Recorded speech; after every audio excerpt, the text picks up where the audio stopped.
오늘 우리에게 주신 기록된 하나님의 말씀은 사사기 17장 1절에서 6절 말씀입니다.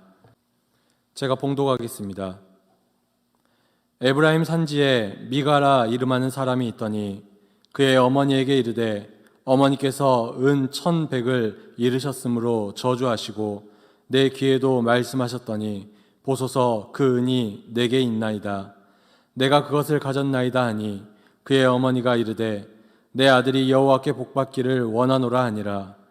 미가가 은 1,100을 그의 어머니에게 도로 주매 그의 어머니가 이르되 내가 내 아들을 위하여 한 신상을 새기며 한 신상을 부어 만들기 위해 내 손에서 이 은을 여호와께 거룩히 드리노라. 그러므로 내가 이제 이 은을 내게 도로 주리라.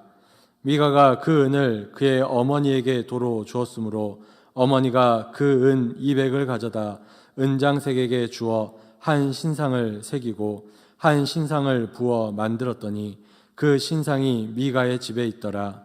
그 사람 미가에게 신당이 있으므로 그가 에봇과 드라빔을 만들고 한 아들을 세워 그의 제사장으로 삼았더라. 그때에는 이스라엘에 왕이 없었으므로 사람마다 자기 소견에 오른 대로 행하였더라. 아멘. 아멘. 오늘도 우리 3부 예배 나오신 또 온라인으로 예배하신 모든 성도님들에게 하나님의 은혜가 충만하길 간절히 바랍니다. 특별히 예본 찬양대가 고백한 것처럼 어지러운 세상 중에 주의 음성을 듣기를 바라고 주의 기쁜 소식을 듣는, 그래서 따라가는, 그래서 하나님이 허락하신 복을 누리는 우리 성도들 되길 간절히 바라겠습니다. 오늘 말씀은 이제 사사기 17장 말씀으로서요, 사사기의 결론에 속하는 말씀입니다. 사사기 결론의 말씀에 보면 전체적으로 큰 사건들이 몇 가지 기록되어 있는 걸 볼 수 있습니다. 특별히 오늘 본문에 나와 있는 이 사건은 시기적으로, 연대기적으로, 역사적으로 보면 마지막 부분에 기록되어 있어야 할 말씀이 아니라 사사기 2장 이후에 기록되어야 하는 말씀입니다. 그런데 의도적으로 오늘 말씀을 일부러 사사기 마지막 부분에 배치하면서 우리에게 하나님께서는 말씀하기를 원하신 게 있다는 겁니다. 그것은 무엇이냐? 사사시대에는 왕이 없는 시대였다. 또한 하나님을 왕으로 모시지 않는 시대였다. 그래서 그들의 삶 속에서는 하나님의 뜻을 따라 사는 삶이 없었고 하나님의 말씀에 순종하는 삶이 없었고 더 나아가 자신의 소견에 오른 대로 사는 삶이었다라고 말하고 싶은 것입니다. 바라기는 오늘 말씀에 기록되어 있는 자신의 소견대로 살았던 사람들의 모습이, 가정의 모습이, 민족의 모습이 우리의 모습 되지 않기를 간절히 바랍니다.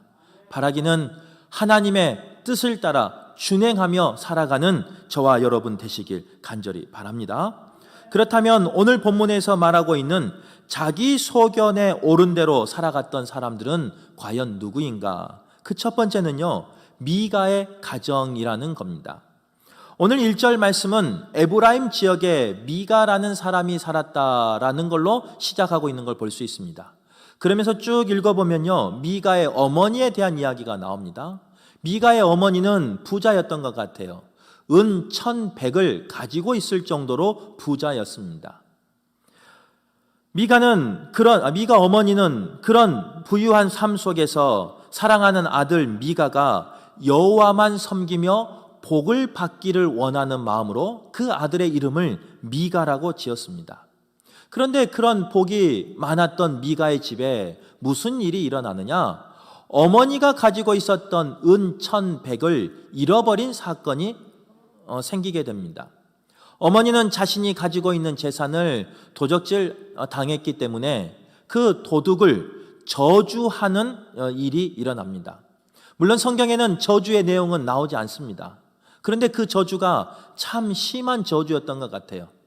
어머니의 돈을 가져갔던 아들 미가가 그 저주하는 소리를 듣고 곧 돌이켜서 은 1,100을 다시 어머니에게 가져온 사건이 오늘 본문에 기록되어 있습니다. 그런데 조금 전만 해도 그 도둑이 누구인지를 모르기 때문에 저주했던 어머니가 그 도둑이 아들이라는 것을 알게 돼요. 그리고 그 아들이 저주받은 삶이 아니라 복 받은 삶을 살기를 원하는 마음으로 저주를 취소해 버립니다. 그리고 뭐라고 다시 이야기하느냐?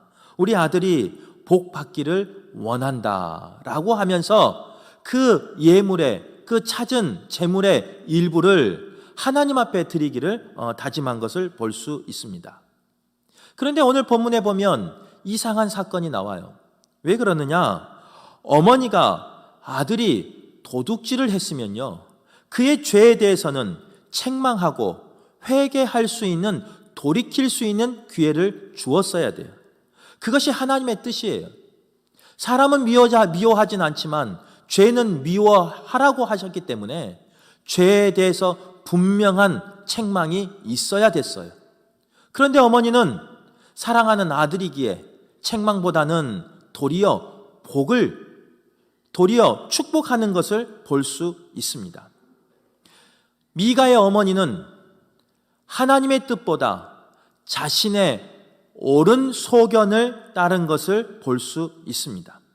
자신이 소견에 옳은 대로 행한 것을 볼 수 있는 거예요. 자식을 사랑했지만 진리 안에서 사랑하는 것이 아니라, 말씀 안에서 사랑하는 것이 아니라, 하나님의 뜻 안에서 사랑하는 것이 아니라 자신의 소견에 옳은 대로 사랑하는 어머니의 모습을 볼 수 있습니다. 또한 미가의 어머니는요, 그 잘못된 자식 사랑이 거기서 끝나지 않습니다. 자식을 위해서, 자식의 복을 위해서 그 집에 신당을 세우며 그 되찾은 제물로 이방을 섬기는, 이방신을 대표하는 우상을 만들어서 섬기는 것을 볼 수 있습니다. 하나님을 섬긴다고 하면서 자식의 복을 빌어주기 위해서 그 시대의 문화를 따라가는 그 어머니의 모습을 볼 수 있는 거예요.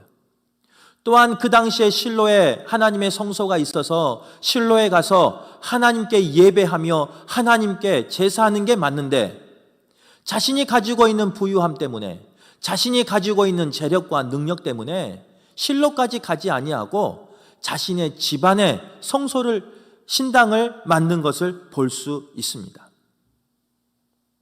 하나님의 뜻이 아니라 자신의 옳은 소견대로 행하는 어머니의 모습을 볼 수 있는 거예요.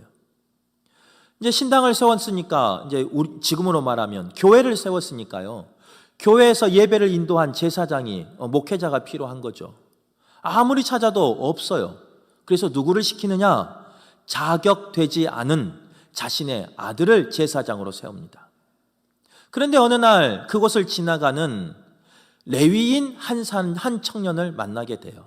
그 레위인에게 은 10개와 또 한 벌의 옷과 그리고 먹고 입을 것을 제시하면서 그를 갖다가 다시금 제사장으로 세우는 것을 볼 수 있습니다.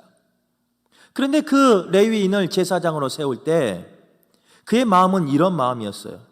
17장 10절의 말씀에 보면요, 우리의 아버지와 제사장이 되어주기를 원하는 마음으로 그를 청합니다. 영적인 아버지를 말하는 거죠. 제사장을 말하는 거죠. 그런데 17장 11절에 보면요, 미가는 어떻게 하느냐? 그 제사장을, 영적인 아버지와 제사장에서 미가의 아들 중 하나같이 생각한 것을 볼 수 있습니다. 물론 성경에서는 조금 우아하게 표현하고 있어요. 아들과 같이. 쉽게 말하면요, 이것은요, 처음에는 아버지와 같이 모시겠다라고 생각했는데, 그리고 모셔왔는데, 다음에는 아들과 같이 하대한 것을 볼 수 있어요. 그런데 그 미가의 집은 여기서 끝나지 않습니다. 오늘 17장과 18장을 쭉 읽다 보면요, 18장 4절 말씀에 보면요, 그 제사장을 대할 때 이렇게 대하는 걸 볼 수 있습니다.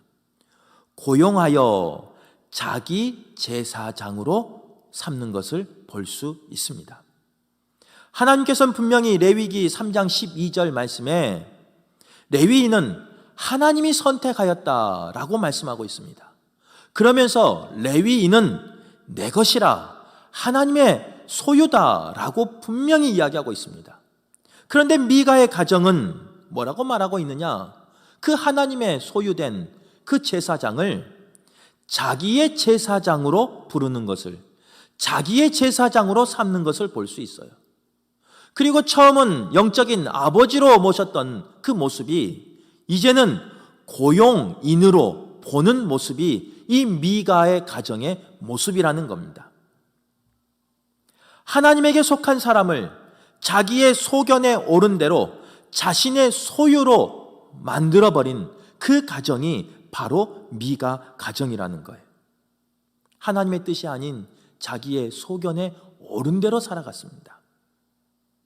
결국 자기의 소견에 오른 대로 살아간 그 미가의 가정과 가문은 어떻게 되느냐? 18절 쭉 읽어보면요, 단 지파라는 지파가 나옵니다. 이스라엘의 12지파 중에 하나죠. 그 단 지파가 라이스라는 그 지역을 점령하러 갈 때 미가의 집을 지나가게 됩니다.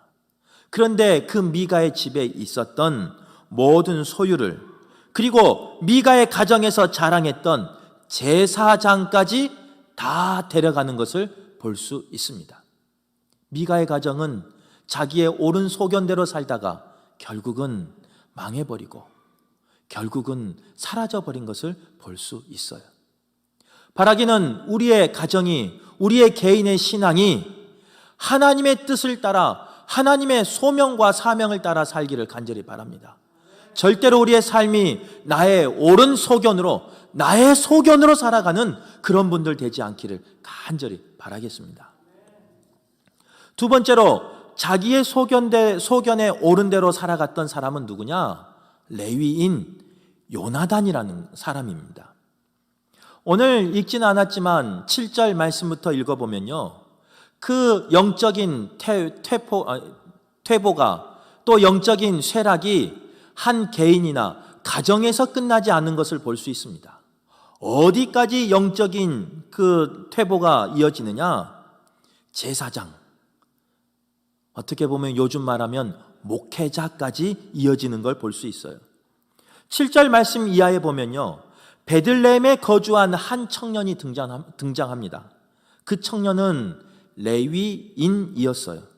레위인은 하나님께 예배하는 직무를 맡은 지파의 사람들입니다. 그래서 성소를 떠날 수 없는 사람들입니다. 성소를 지키며 성소에서 하나님께 예배하며 하나님을 위해서 쓰임받는 사람들이 레위인이었습니다. 그런데 무슨 이유인지 모르겠지만 그 청년 레위인은 성소를 떠나 본문에 보면 거할 곳을 찾아 다녔다라고 기록되고 있는 걸 볼 수 있어요. 거할 곳을 찾아, 먹을 것을 찾아, 쉴 곳을 찾아 이곳저곳 방황하고 있는 모습을 볼 수 있어요. 그러다가 어디까지 가느냐? 미가의 집까지 간 거예요. 아마도 이 당시의 레위인의 목회자의 삶이 지금 현실의 삶과 비슷한 것 같습니다. 요즘 코로나19 때문에요, 많은 교회가 힘들어하고 있습니다. 많은 교회가 재정적으로 어려움을 당하고 있습니다. 그러다 보니까 개척교회나 재정적으로 자립하지 못한 교회 목회자들은 사례금을 받지 못하는 그런 일들이 일어나고 있어요. 결국 사례금을 받지 못한 목회자들은 어떻게 하느냐? 낮에는 목회를 하고 밤에는 대리운전이나 배달이나 택시운전, 아니면 아르바이트를 하면서 가정을 꾸려나가고 있는 걸 볼 수 있어요. 지금 이 상황이 아마 이 사사기에 있었던 이 청년 레위인이 살았던 그 상황과 비슷할 것 같아요.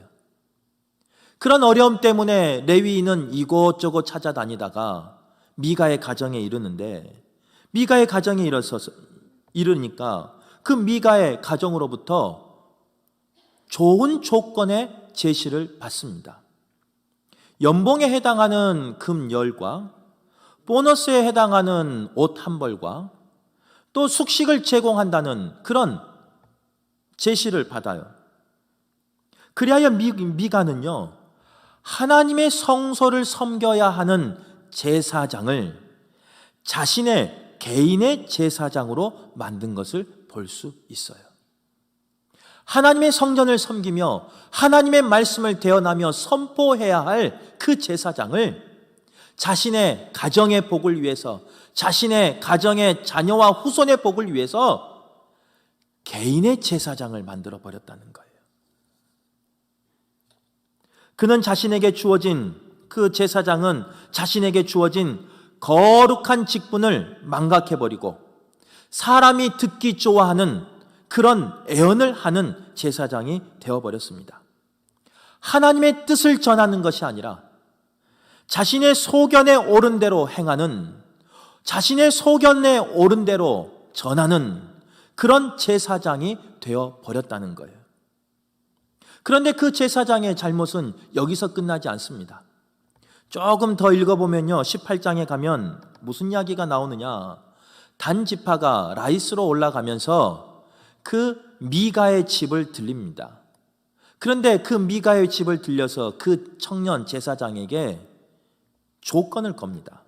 어떤 조건을 거느냐? 너 한 가정의 제사장 될래? 아니면 우리 족속의 제사장 될래? 이걸 좀 쉽게 말하면요, 너 작은 교회 목회할래? 아니면 민족을 이끄는 영향력 있는 그런 교회에서 목회할래? 라는 이야기로 바꿔 말할 수가 있어요. 그 말을 들은 이 제사장은요, 어떤 마음이었느냐? 18장 20절에 이렇게 고백합니다. 사사기 18장 20절에요. 마음에 기뻐하여. 하나님 앞에 사명을 받고 소명을 받고 하나님 앞에 예배를 하며 하나님의 말씀을 선포해야 할 제사장이 더 좋은 조건 앞에서, 더 좋은 연봉 앞에서 마음에 기뻐하여 그 마음을 움직이고 그의 삶의 터전을 움직이는 것을 볼 수 있습니다. 여러분에게 한번 질문해 볼게요. 어느 날 저를 말하는 거예요. 저에게 전화 왔어요. 다른 교회에서. 목사님, 연봉 얼마입니까? 2배 줄게요. 지금에. 목사님, 사택 몇 평입니까? 지금의 2배로 키워주겠습니다. 목사님, 차 뭐 타세요? 지금의 CC에 2배로 올려드리겠습니다. 제가 갈까요? 안 갈까요?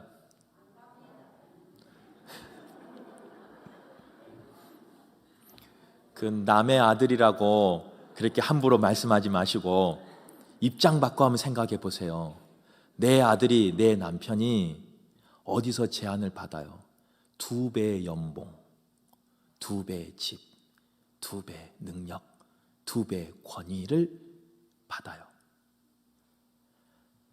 저 말고 다시 물어볼게요. 우리 남편이, 우리 아들이 갔으면 좋겠습니까? 안 갔으면 좋겠습니까? 네, 우리 성도님들이 잘 아신 것처럼 제가 그 정도로 움직이지 않습니다. 저를 뭘로 보고? 다시 질문할게요. 3배를 제시했어요. 갈까요? 안 갈까요? 그 남의 이야기라고 너무 편하게 그냥 쉽게 대답하시는데, 제가 오늘 이 말씀을 이렇게 크게 또 단호하게 전하는 이유는 뭔지 아세요? 죄송한데 2배까지는 마음 흔들리지 않습니다. 그런데 그 이유는 그 더 많은 제시에 솔직하게 제 마음이 흔들릴 수 있습니다. 우리 성도님들이 잘못 보신 거예요. 10배 준다고요? 안 옮길 것 같다고요? 몰라요. 사람의 마음은 몰라요. 아무리 이렇게 설교했지만 누가 10배를 준다고 하면, 누가 더 큰 교회에서 더 능력 있게 마음껏 사역하게 한다면 그런 조건을 제시한다면 앞에 있는 목사는 몰라요. 그래서 이렇게 크게 설교하는 거예요. 왜냐? 저는 저를 알아요. 우리 성도님들은 저의 마음속을 모르지만 저는 제 속을 알아요. 하나님은 제 속을 알아요. 내 속에 어떤 욕망과 어떤 욕심이 있는지 하나님은 아세요. 그래서 강단에서 이렇게 크게 선포하는 거예요. 마음은 흔들리지만 선포하는 거예요. 하나님 앞에서, 성도 앞에서 오늘 말씀에 나와 있는 자신의 직분을 버려버리고 하나님의 뜻을 버려버리고 자신의 옳은 소견대로 옮겨 다니는 그런 제사장 되지 않기 위해서, 그런 목회자 되지 않기 위해서 흔들릴 것 같으니까, 유혹에 넘어갈 것 같으니까 선포하며 약속하는 말씀이에요. 여러분, 사사시대가 이랬어요. 더 좋은 조건을 내걸면 자신의 양떼를 버리고 자신의 사명을 버리고 이리저리 옮겨 다니는 이 사사시대가 영적으로 이렇게 타락했어요. 그런데 이 이야기가 요즘 우리 주위에서 일어난 이야기 같지 않습니까? 위임받은 목사가, 하나님 앞에서 서원하며 성도들 앞에서 약속하는 목사가 더 좋은 조건을 내걸면, 더 좋은 것을 준다고 하면 이리 옮기고 저리 옮기고 아예 처음부터 옮길 생각하고 온 사람도 있어요. 여기를 발판 삼아 어디를 가겠다.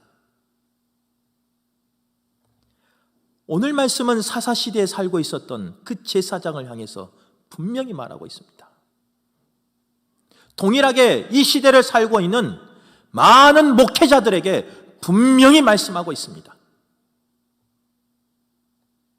너의 옳은 소견대로 사는 것이 아니라 하나님의 뜻대로, 사명대로, 소명대로 살아라. 아무리 눈물 나고, 아무리 피눈물이 나고, 아무리 힘든 아골 골짜기라도 하나님 주신 사명이면, 성도 앞에서 약속했으면 끝까지 지켜라.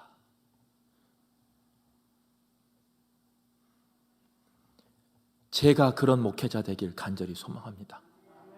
우리 교회가 그런 목회자가 있는 축복받은 교회가 되길 간절히 소망합니다. 세 번째로, 자기 소견에 옳은 대로 살아갔던 사람들이 있어요. 그 사람들은 누구냐? 단 지파 사람들입니다. 여호수아 19장의 말씀에 보면요, 단 지파는 여호수아가 가나안 땅을 점령했을 때 제비 뽑기로 분배받은 땅이 있었습니다. 남쪽에 있는 아모리 족속, 블레셋 족속이 거하는 그 땅을 분배받았어요. 분깃으로 받았어요. 하나님께서 그들을 몰아내고 그 땅을 차지하라 분명히 말씀해 주셨습니다. 그 말씀에 순종해서 정탐꾼을 보내요. 단지파 사람이. 그런데 정탐꾼이 와서 보고하기를 이렇게 보고합니다. 그 사람들은 철병거를 가지고 있습니다. 우리가 없는 그런 강한 힘 있는 무기를 가지고 있습니다. 또한 그 사람들의 체격은 장대한 민족입니다. 거인과 같은 민족입니다. 쉽게 말하면 그들은 우리가 만만하게 볼 상대가 아닙니다. 자칫 잘못하면 우리 그들에게 잡혀 먹습니다. 이런 보고를 받아요. 단지파는 하나님이 허락하신 제비뽑기로 주신 그 땅이 정복이 불가능하다는 것을 알고 하나님 앞에 원망합니다. 그리고 그 주신 땅으로 간 것이 아니라 그 자리에 머물러 버립니다. 더 나아가서 자기의 소견에 옳은 대로 자신의 보이는 눈에 쉬운 곳을, 정복하기 쉬운 곳을 찾아 나섭니다. 그곳이 어디냐? 바로 라이스라는 그 땅이에요. 하나님은 우리에게 승리를 주시는데 그냥 주시는 게 아니에요. 믿음을 가지고 선포하며 나아가는 백성에게 하나님은 복을 주시는 거예요. 믿음을 가지고 나아가는 백성에게 하나님은 함께 하셔서 일하시는 거예요. 그 백성과 함께 싸우시는 거예요. 그런데 믿음도 없이 주저앉아 버리고 하나님의 뜻이 아닌 다른 곳에 자기의 소견에 오른 대로 쉬운 정복지를 찾아다니는 그 단지파에겐 하나님은 역사하지 않습니다. 사사기 18장 말씀에 보면요, 반복되는 비슷한 단어들이 나와요. 평안, 평온, 평화. 얼마나 축복된 단어들입니까? 그런데 문제는 이 평안과 평온과 평화가 하나님의 말씀에 순종할 때 받은 것이라면 그것은 축복이에요. 하지만 하나님의 말씀을 피해서 하나님의 말씀을 거역하여서 하나님의 말씀에 순종하지 아니하고 나의 눈에 나의 소견에 오른 대로 선택한 평안과 평온과 평화는 복이 아닐 수 있어요. 하나님은 가라, 하라 라고 말씀하시는데 쉬운 길만 가려고 했던 단지파의 모습, 사명보다는 편한 길을 선택하며 살아갔던 단지파의 모습, 아예 사명에는 관심도 없고 주시는 누리는 복에만 관심이 있는 단지파의 모습이 오늘 우리의 모습일 수 있다는 겁니다. 결국 강한 아모리 족속으로 인해서 단지파는요, 하나님의 주신 그 약속의 땅에 들어가지 못합니다. 그래서 어디로 가냐? 처음에도 말씀드렸지만 나이스라는 곳을 찾아가요. 그 찾아가는 곳에 중간에 미가의 집을 들리게 되는데 문제는 거기서 또 일어나요. 미가의 집에 들려서 이 단지파 사람들이 무엇을 가지고 가느냐? 그 집에 있는 신상과 드리빔을 가지고 갑니다. 그리고 제사장을 데리고 갑니다. 중요한 것은 단지파가 가져간 그 우상이 결국은 단지파를 망하게 해버립니다. 더 나아가서 북이스라엘을 망하게 해버립니다. 하나님의 명령보다 자신의 소견대로 살았던 단지파는 바벨론 포로기 이후에 역사 속에서 사라져버립니다. 하나님의 기억 가운데, 하나님의 사역 가운데, 성경 속에서도 사라져버린 지파가 되어버리고 맙니다. 요한계시록 7장 5절에서 8절 말씀에 보면요, 구원받은 자 14만 4천 명에 대해서 비유로 말씀하시고 있는 구절이 나와요. 거기에 보면 이스라엘의 12지파 이야기가 나옵니다. 이스라엘의 12지파가 기록되어 있는데, 구원받을 12지파가 기록되어 있는데 그곳에서 빠진 지파가 있어요. 누군지 아세요? 단지파. 하나님의 뜻을 따라 살지 아니하고 자신의 소견에 따라 옳은 대로 우상을 섬기며 살았던 그 단지파는요, 마지막에 구원의 반열에 이르지 못하는 그런 참혹한 수모를 당합니다. 단지파가 들어가지 못하고 그 자리에 누가 들어가느냐? 레위 지파가 들어가는 것을 볼 수 있어요. 오늘 이 말씀이 우리에게 주시는 교훈은 뭐냐? 하나님이 오늘 이 말씀을 통해서 우리에게 말씀하신 것은 뭐냐? 다른 거 아니에요. 사사시대가 영적으로 패망의 길을 갔었던 이유는 뭐냐? 하나님을 나의 주인으로 삼지 아니하고 자기 소견에 옳은 대로, 자기 소견에 보이는 대로 선택하며 살았기 때문에 이런 패망의 길을 갔다는 거예요. 동일한 비슷한 시대를 살고 있는 우리에게 하나님은 오늘 말씀을 통해서 분명히 경고하고 있습니다. 미가의 집안이, 레위인 요나단이, 단 지파가 이렇게까지 타락하며 이렇게까지 몰락한 이유는 다른 이유가 아니에요. 오늘 본문 17장 6절에 나와 있어요. 우리가 17장 6절의 말씀을 다 함께 한 목소리로 읽어보도록 하겠습니다. 우리 같이 읽겠습니다. 시작. 그때는 이스라엘에 왕이 없으므로 사람마다 자기 소견에 옳은 대로 행하였더라. 왕이 없어 사람마다 자기 소견에 옳은 대로 행하였더라. 이것이 그들의 개인이, 가정이, 목회자가, 지도자가, 민족이, 지파가 망하는 이유였어요. 그런데 이 사사기 말씀은요, 17장 16절만 이렇게 고백한 게 아니에요. 18장 1절에도, 19장 1절에도, 사사기의 제일 마지막 21장 25절에도 동일하게 기록하고 있다는 거예요. 너희들 너희의 소견에 옳은 대로 행하다. 미가 봤지? 미가 가정 봤지? 제사장 요나단 봤지? 단 지파 봤지? 하나님의 음성인 줄 믿습니다. 바라기는 이 세상 살아갈 때